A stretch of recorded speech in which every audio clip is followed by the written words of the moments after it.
The Federal Environment Department is investigating the company that built a deep-sea port on the Tiwi Islands after the ABC revealed the project went ahead without any assessment of its environmental impact.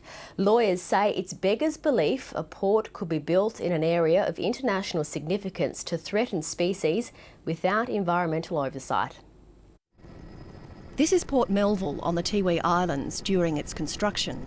The Singaporean company Oz Group, that spent $130 million to build it, promotes the port as a supply base for the oil and gas industry.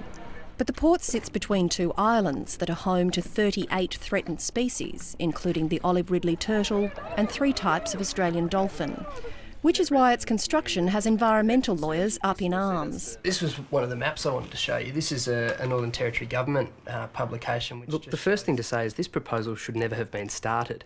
It's hard to say where the fault lies, but it lies with someone. Any development in Australia that might have a significant impact on a threatened or migratory species must apply to the Federal Environment Department for assessment. Is this assessment discretionary? Look, it's not supposed to be.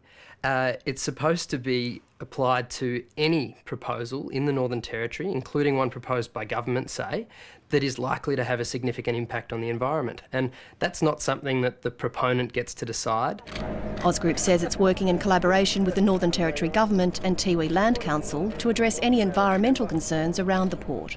The Territory's Planning Minister, Dave Tollner, says he doesn't know what the fuss is about. I'm not exactly certain of what's wound these guys up in the newspaper today, apart from the fact that the IES hasn't been approved at this stage.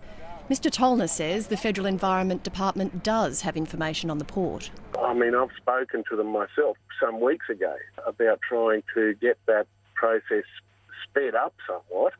Territory Environment Minister Gary Higgins says Port Melville is a private redevelopment of an existing port and has the backing of the Tiwi Land Council. Kate Wild, ABC News.